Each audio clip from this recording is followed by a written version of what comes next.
Hi there guys, Ken here, your Thrifty Apprentice.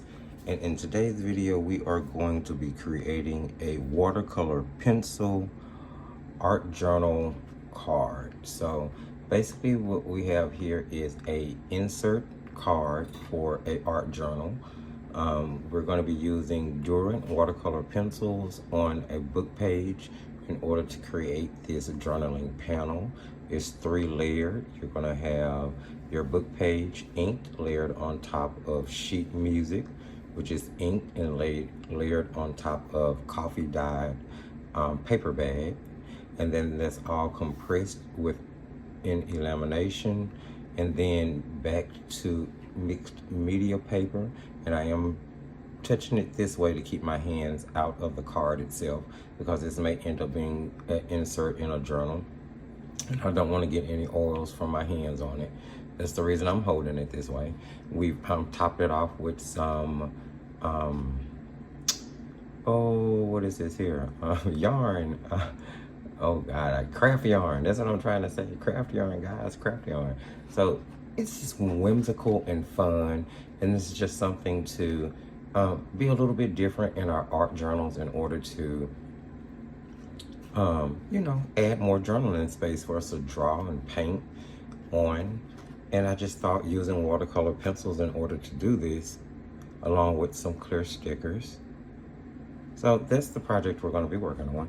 Let's get started. Now, I've tried to do some things ahead of time in order to make this video as quick as possible. I'm trying to learn, when I'm doing the crafting and the art videos together, how to put them together in order to be a little faster. So I've already pulled my book page out.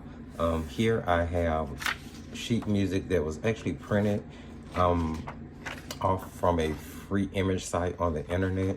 So, you know, it's faux sheet music, but it'll work. It's really nice looking to me. And this is part of coffee dyed paper bag that I have here. So let's go ahead and get started. The measurements, and because I know you guys are going to want to know, for my book page is 5 3/4 by 9 inches. Now, just so you will know, this was a rescue. I'm not destroying a book. I'm actually saving a book. This is a book that was going to be thrown away at a garage sale if it had not sold. So I bought it so that I could give it a little new life by using the book cover to make journals and pages to make ephemera. So yeah, cool. So I've already put margins on the book page so I can get the area in which I wanted to actually do my watercolor pencil landscape. Now we have left and right margins of 3/4 of an inch, and then we have top and bottom margins of 2 inches. So that's going to give you your little frame here. Those are the measurements for my page. Of course, you do this however you want. You do this on whatever type of paper you want to do it on. The Kingfisher Blue, number 38, but you can use whatever watercolor pencils you have. It doesn't matter. It really doesn't. And because we have our border, we do not have to stay inside the lines, guys. Like I said, this is whimsical. It is supposed to be fun. So let's have fun with it. I'm going to shade heavily on the bottom where I know my water will end up. I'm going to grab a darker color. I'm going to go with ultramarine. And then we're going to shade the very top, because of course our skies are always darker at the top. And then we're going to just bring that color down through here just a little bit here and there. And then as I do this, I kind of scribble along the edge and drag it in. That's kind of like adding dimension to my water, I believe. Well, that's the way I've always done it. And I just feel like it's a technique that lends to really nice water. Let me add a little bit more color.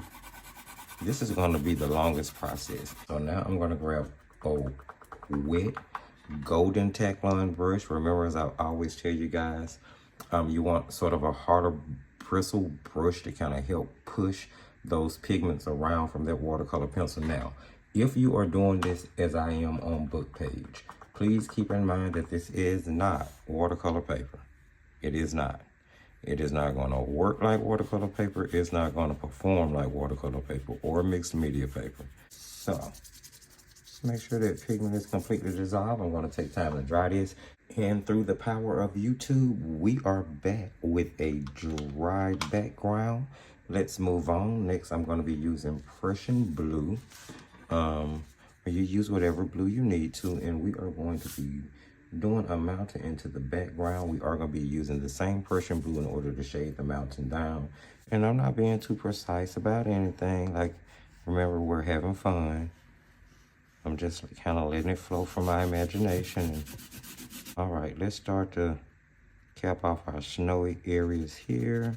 I'm just going in and adding more color to the part of the mountain that I definitely want to stand out more. I'm gonna wet my brush. I'm gonna really wipe as much water off as I can on the side of my water bucket. And then I'm gonna come in and I'm going to activate the pigment around my snow area. So there we have it. It's going to be in the background. We are going to put something in the foreground to push that back and add distance to the painting.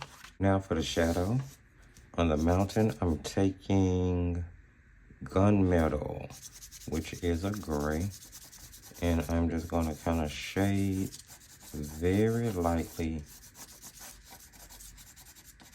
just sort of rippling it in. But we're just gonna get that shaded in, or should I say get that pigment liquefied. I want to add more pigment to that. I'm gonna wet my brush and I'm gonna actually try to pick the pigment up directly from, and this is a technique I use all the time. It's just not one I had, okay. It's just not one I had used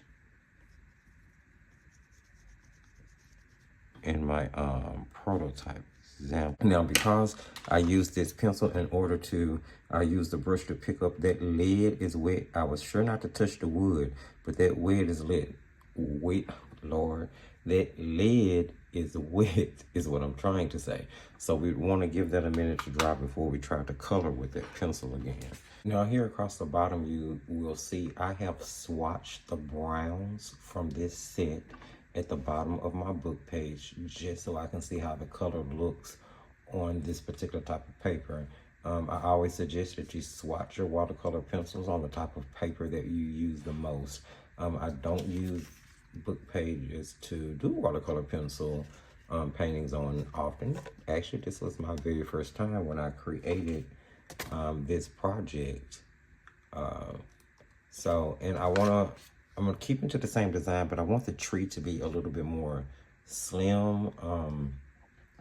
Gonna still keep it whimsical and wavy, but just a little more slim. And I'm gonna change the color that I used here. I'm gonna use this copper beach. Start by sketching in how we want this tree to live. Now let's color that in.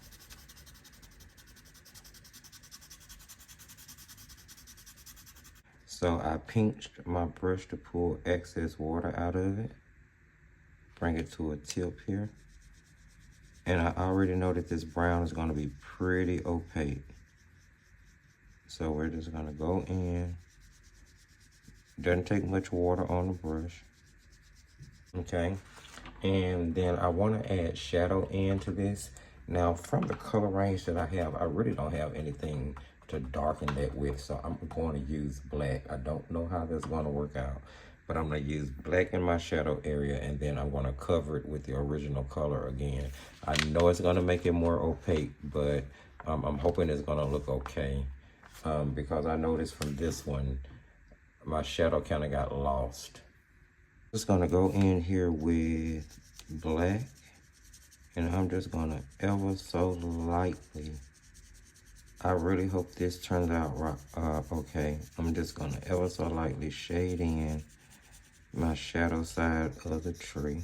Now I'm gonna grab that original brown I had, which was copper. What was it? Copper beach.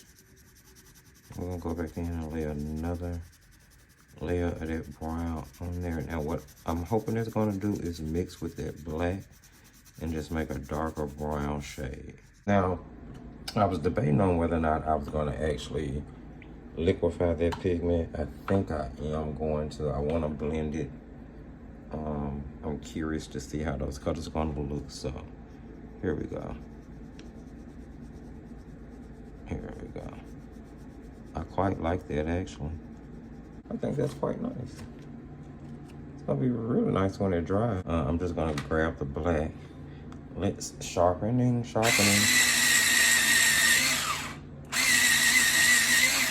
All right, just wanted to get a fine tip there. And let's do a bigger one here, because it's kind of closer and lower. Actually, that's dry enough for me to go ahead. So I'm gonna grab the, grass green is called. Let's see. Yeah, grass green. And we are just going to start pulling up some grasses on the front. We're going to go with, what do we have here? Mineral green. It looks a little darker. Ooh, nice. Quite like the way that looks. That's nice. Maybe there are a couple of little twigs that live in here. So I am going to take that brush. I'm going to wet it, rake the water off on the side of the water container and squeeze it out with my hand. And I'm really just going to grab and brush up. I just want to activate that pigment anyway. I'm going to grab the Crimson Lake and I'm going to mix it right on top of that. Okay, yeah, that's going to show up a lot better. Let's put another little flower over here. It's a tall one. Who knew it'd get that tall, right? And then maybe a little looping looking flower here. And then maybe a little few red grasses, cause you get those every now and then. Dark violet, let's kind of do that up top. A little looping flower sort of going on there.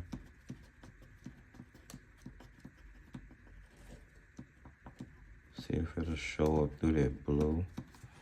A little purple flower down here. So I'll grab the deep cadmium, and I'm gonna throw in some little yellow centers in the middle of those little flowers. Put it up so you can see the detail that I'm putting in there.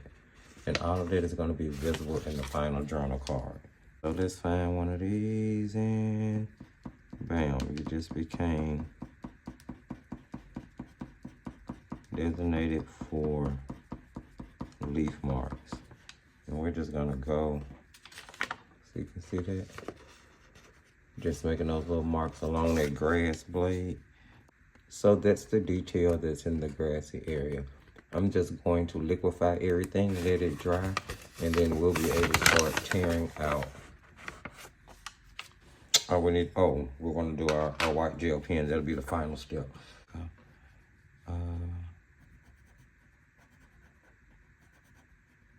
Couple cattail, real quick, like one. Let's do one here. Let's liquefy those. I'm going to shade the bottom side of those so that they have a little dimension when I put the highlights on. Let me grab a white gel pen. We'll start with our mountains. We're gonna paint in the little white snowy areas. All right, let me see if I can find my number 10 jelly roll, because that one isn't cutting it. I have it here. Yes. There we go. You guys know I like chunky highlights. It's just my style. Look at there, that's beautiful. Go ahead and hit that mountain again. That jelly, this one doesn't play around. I love the number 10. It gets the job done. Okay. Perfect. Nice, nice. Nice, nice, nice. Let's take this down. Show how it'll be highlighted on this side. Right, I like this, guys. Like this. Let's put a highlight there on these. Right? On the top side where light would be. Our flower petals. Just hit those. Like so. Maybe a few little ones on here. Just little accents. There you have it. I think I'm gonna call that done. Grab my ruler. And what we're gonna do is we're gonna tear just inside the borderline that we drew. Just inside. We actually want to see if we can get rid of it. But keep in mind, this is not a tearing ruler. So I'm gonna go really slow. This is just an acrylic ruler for really sewing. So because I want to get as close to where I'm trying to as I can, I'm gonna go really slow and hope that I don't have to use my... Okay, that's nice. I can deal with that. Let's put our stickers on. Okay, I found them. They were under,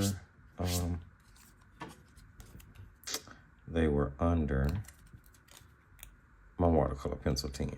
Now, of course, I'm going to be using mixed media to bag this to make this card because it's going to go inside an art journal or one of my art books. Either way, something that you can use watercolor paints in gouache or water-soluble media in. But if you're just making a sketchbook or like a regular writing journal or a regular junk journal that doesn't include like art journaling in it, you can back this with like tea-dyed paper, coffee-dyed paper. I want to put this right on the edge here, just kind of over that tree, but not quite over the flowers. All right. I want this right here. Okay, and that's how that looked with the sticker additions added to it. I'm gonna use a bone folder, and I'm gonna really make sure that that is adhered down so that you only really see the sticker, the clear part really adheres down. Just kind of fussy cut around it, following the line of our torn edge, and get rid of those two little ends of that sticker. So now we're going to ink that. I know it seems a lot longer than it should. I'm going to grab some ink and I'm just going to ink those edges to get rid of the white cut look. It's still going to be really stressed looking.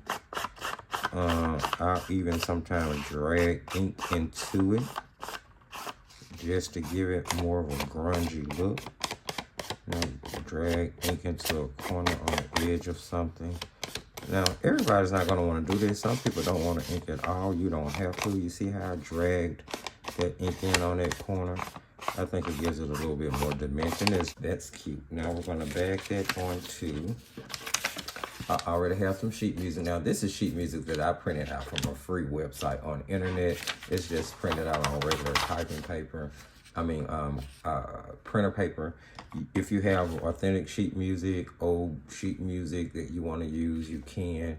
But for the purposes and what we're using it, due to the fact that so much of it is going to be covered, I didn't feel like it would be, you know, that big of a deal. So, because like I said, this is just a free image in the scrap department. Trust and believe me. Okay, we're just gonna put that down. I'm just gonna leave on about a 1/8 of an inch of a border around each side, and I'm gonna tear it now. The tearing hasn't been straight. That helps with the whimsical look. We are going to ink that as well.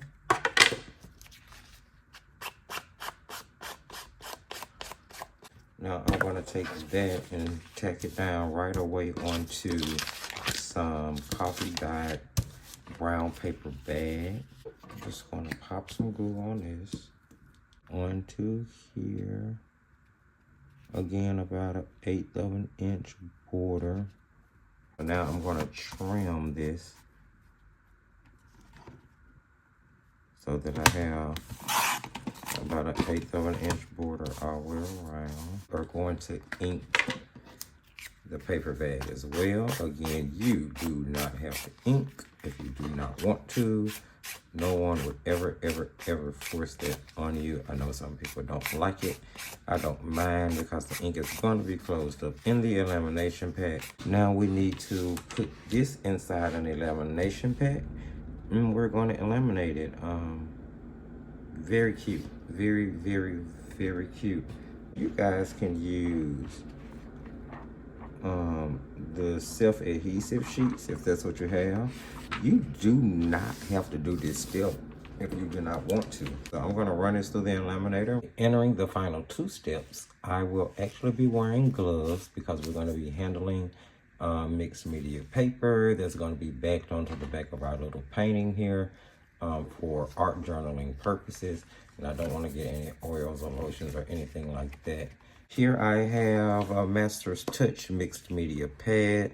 Accepts wet and dry media, versatile heavyweight paper, acid free.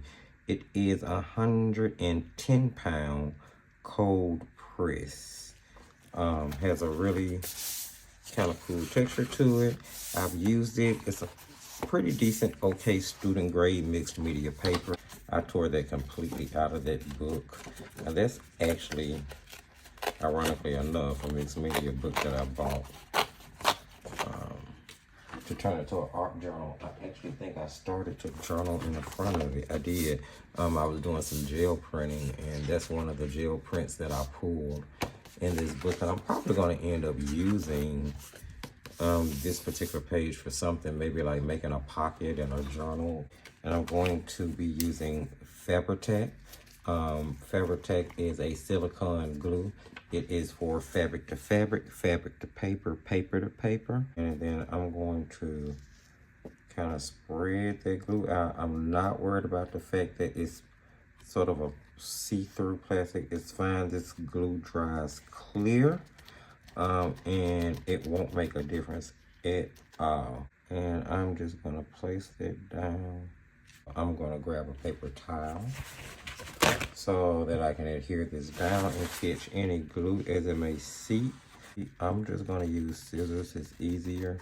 I can just follow the outline of the lamination sheet. There we have it.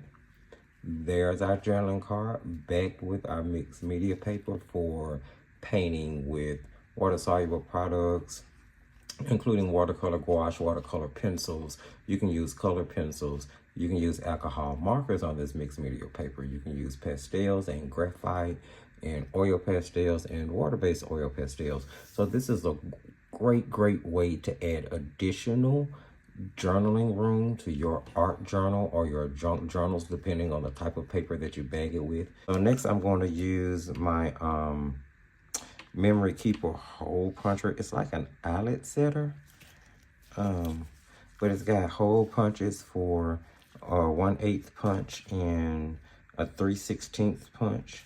So I'm gonna use the 1/8 end, and I have the dial set at like maybe 3 back. And I'm going to just kind of eye the middle of that. And I'm just gonna take a little bit here. Not much. We're going to be using it as a tile bow, right? We'll even it up. And I'm going to pull the loop through the back